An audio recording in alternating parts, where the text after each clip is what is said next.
दोस्तों, भगवान शिव के बारे में ऐसा कहा जाता है कि भगवान शिव त्रिलोक के आदि और अंत के देवता हैं, जिनके आगे दुनिया की सभी शक्तियाँ असफल हो जाती हैं। लेकिन क्या आपको मालूम है आखिर भगवान शिव का जन्म कैसे हुआ था? उनकी माता कौन थी और उनके पिता का क्या नाम था? उन्होंने किससे अपनी शिक्षा प्राप्त की थी और किस किस को शिक्षा का दान दिया था? अगर नहीं तो चलिए, क्योंकि इस वीडियो के माध्यम से हम आपके इन्हीं सभी सवालों का जवाब देने वाले हैं, इसलिए प्लीज़ इसे स्किप किए बिना एंड तक ज़रूर देखना। दोस्तों, आज सबसे पहले भगवान शिव के जन्म से जुड़ी पहली कहानी यानी शिव पुराण की एक लोकप्रिय कथा के बारे में बताने वाले हैं। शिव पुराण के अनुसार भगवान शिव को स्वयंभू माना जाता है, जिसका मतलब होता है कि भगवान शिव का जन्म स्वयं ही हुआ था। यानी कि इससे एक बात तो साफ हो जाती है कि ना ही भगवान शिव की कोई माता है और ना ही उनके कोई पिता हैं। इसी कारण से भगवान शिव 5 तत्वों से भी बड़े हैं, जिस कारण से इन्हें मृत्यु का भी कोई भय नहीं है और उनकी मृत्यु कभी नहीं हो सकती। पर अब बात करते हैं विष्णु पुराण में बताई गई भगवान शिव के जन्म से जुड़ी हुई एक और कहानी के बारे में। विष्णु पुराण में बताया गया है कि भगवान विष्णु के माथे से निकलने वाले तेज के कारण भगवान शिव की उत्पत्ति हुई थी और उनके नाभि से निकलते हुए तेज से कमल पर विराजमान ब्रह्मा जी का जन्म हुआ था। मगर दूसरी ओर भगवान विष्णु के जन्म के बारे में शिव पुराण में बताया गया है कि एक बार की बात है जब भगवान शिव अपने घुटने रगड़ रहे थे और उनके घुटनों से निकलने वाले मैल से भगवान श्री विष्णु जी का जन्म हुआ था। पर अगर ऐसा हुआ है तो विष्णु पुराण और शिव पुराण एक दूसरे से बिल्कुल अलग हैं। इस कथा के अलावा भगवान शिव के जन्म की एक और पौराणिक कथा काफ़ी ज़्यादा पॉपुलर, शायद आपने बड़े बुजुर्गों से सुना होगा। पर अगर नहीं सुना तो आपकी जानकारी के लिए बता दें कि एक बार की बात है जब भगवान विष्णु और परम ब्रह्मा जी के बीच इस बात पर बहस छिड़ गई थी कि आखिर इस संसार में सबसे महान कौन है। और जब भगवान विष्णु और भगवान ब्रह्मा इस बात को लेकर बहस कर रहे थे तो एक जलते हुए खंभे के रूप में महादेव उनके बीच आ गए थे। दोस्तों, वह दोनों इस रहस्य को समझ नहीं पाए। तभी अचानक से एक आवाज़ आई जिसमें कहा कि जो भी इस खंभे का छोर ढूंढ लेगा वही सबसे महान कहलाएगा। ऐसा सुनते ही ब्रह्मा जी ने एक पक्षी का रूप लिया और खंभे का ऊपरी हिस्सा ढूंढने निकल गए। वही विष्णु जी ने वराह का रूप धारण किया और खंभे का अंत ढूंढने निकल गए। बहुत देर तक खोजने के बाद भी दोनों में से किसी को भी खंभे का छोर नहीं मिला और दोनों हार मानकर वापस आ गए। इसके बाद भगवान शिव अपने असली रूप में आए और फिर भगवान विष्णु और ब्रह्मा जी ने यह मान लिया कि महादेव ही सबसे महान और शक्तिशाली हैं। इनसे बड़ी शक्ति इस दुनिया में कोई भी नहीं है। इसके साथ ही शिव पुराण में बताया गया कि खंभा इस बात को दर्शाता है कि ना ही भगवान शिव जन्मे थे और ना ही उनका कोई अंत है।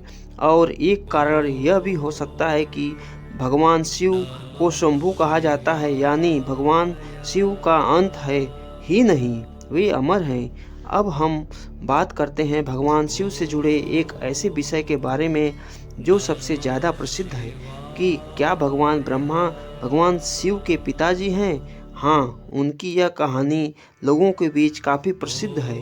तो आपको बता दें कि आखिर किस प्रकार भगवान शिव ने ब्रह्मपुत्र के रूप में जन्म लिया था।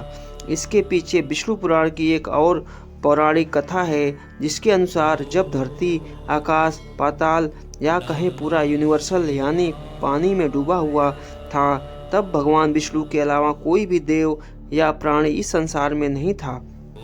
तब केवल विष्णु ही जल सतह पर अपने शेष नाग पर लेटे हुए नजर आ रहे थे। जिसके बाद उनकी नाभि से कमल की डंडी पर ब्रह्मा जी प्रकट हुए और जब भगवान ब्रह्मा और भगवान विष्णु इस यूनिवर्स से संबंधित बातें कर रहे थे तब भगवान शिव प्रकट हुए। उनके बाद ब्रह्मा ने उन्हें पहचानने से इनकार कर दिया। इस कारण से भगवान शिव रूठ गए और उनके रूठ जाने के कारण भगवान विष्णु ने उन्हें दिव्य दृष्टि प्रदान कर ब्रह्मा जी को भगवान शिव की याद दिलाई। इसके बाद भगवान ब्रह्मा को अपनी गलती का एहसास हुआ और क्षमा मांगते हुए उन्होंने उनसे अपने पुत्र रूप में पैदा होने का आशीर्वाद मांगा, जिस कारण से भगवान शिव ने भगवान ब्रह्मा की प्रार्थना को स्वीकार करते हुए उन्हें आशीर्वाद दे दिया। लेकिन इसके बाद जब भगवान ब्रह्मा ने इस सृष्टि की रचना शुरू की तो उन्हें एक बच्चे की ज़रूरत पड़ी और तब उन्हें भगवान शिव का आशीर्वाद ध्यान आया। इसके बाद भगवान ब्रह्मा ने तपस्या की और बालक के रूप में भगवान शिव उनकी गोद में रोते हुए प्रकट हुए। आपको बता दें कि यह भगवान शिव का एकमात्र बाल रूप है। जब भगवान ब्रह्मा ने उनके रोने का कारण पूछा तो उन्होंने बताया कि उनका कोई नाम नहीं है। तब भगवान ब्रह्मा ने भगवान शिव का नाम रुद्र रख दिया, जिसका मतलब होता है रोने वाला। पर इसके बावजूद भी भगवान शिव चुप नहीं हुए, इसलिए ब्रह्मा ने उन्हें दूसरा नाम दिया। पर शिव को यह नाम भी पसंद नहीं आया और फिर भी चुप नहीं हुए। इस तरह शिव को चुप करने के लिए भगवान ब्रह्मा ने भगवान शिव को 108 नाम दिए थे, जो रुद्र, शव, भाव, उग्रभी, पशुपति, इसहा और महादेव जैसे नाम थे। और शिव पुराण के अनुसार उनके यह नाम पृथ्वी पर लिखे गए हैं। इसके बाद बात आती है श्रीमद् देवी महापुराण की। तो श्रीमद् देवी महापुराण में भगवान शिव की माता और पिता के बारे में बताया गया है। श्रीमद् देवी महापुराण के अनुसार देखा जाए तो एक बार जब भगवान नारद जी ने अपने पिता भगवान ब्रह्मा जी से पूछा कि सृष्टि का निर्माण किसने किया है, साथ ही भगवान विष्णु, भगवान शिव और उसके माता पिता कौन हैं, तब भगवान ब्रह्मा जी ने नारद जी को त्रिदेवों के जन्म के बारे में बताया। जो बताया वह वाकई चौंका देने वाली बात थी। उन्होंने कहा कि देवी दुर्गा और शिव स्वरूप ब्रह्मा के योग से ब्रह्मा, विष्णु और महेश का जन्म हुआ था। यानी प्रकृति का रूप लिए माँ दुर्गा ही हम तीनों की माता है और ब्रह्मा यानी कल सदाशिव हमारे पिता है। इसके साथ ही श्रीमद् देवी महापुराण में भी भगवान विष्णु और भगवान ब्रह्मा के बीच हुए झगड़े की कहानी मिलती है, जिसके अनुसार एक बार श्री ब्रह्मा जी और विष्णु जी में झगड़ा हुआ और दोनों में बहस हुई थी।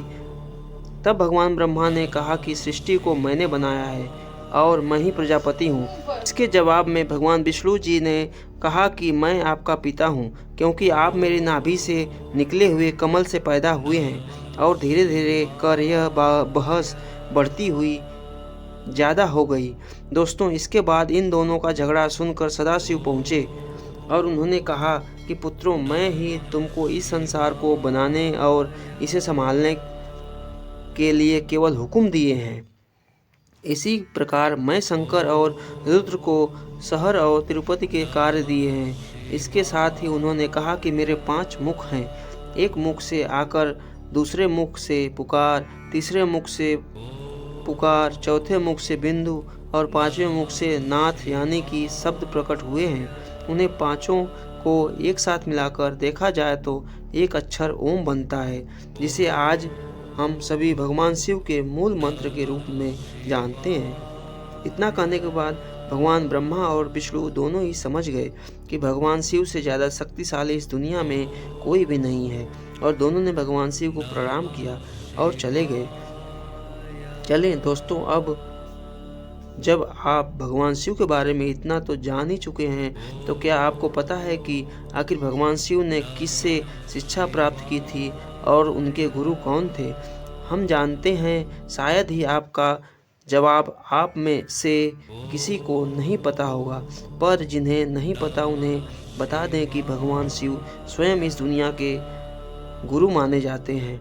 उन्होंने संसार में गुरु शिष्य की परंपरा की शुरुआत की थी। लेकिन अगर सवाल आता है कि आखिर भगवान शिव किसके गुरु थे, तो आपको ज़रूर जान लेना चाहिए कि हिंदू धर्म के ग्रंथ कहते हैं कि ब्रह्मा जी और शिव जी इस संसार के सबसे पहले गुरु हैं, जिन्होंने गुरु शिष्य के इस रिश्ते की शुरुआत की थी। जहां भगवान ब्रह्मा ने अपने मानस पुत्रों को शिक्षा प्रदान की थी, वही भगवान शिव ने अपना ज्ञान केवल अपने 7 शिष्यों को दिया था। यानी भगवान शिव 7 शिष्यों के गुरु थे और वह जिन शिष्यों के गुरु थे उन्हें आज के समय में सप्त ऋषियों का दर्जा दिया गया है। तो दोस्तों, यह थे भगवान शिव के जन्म से जुड़े हुए कुछ फैक्ट्स, जो आपको कैसे लगे हमें कमेंट करके ज़रूर बताइए। साथ ही अगर आपको वीडियो पसंद आया हो तो इसे लाइक और चैनल को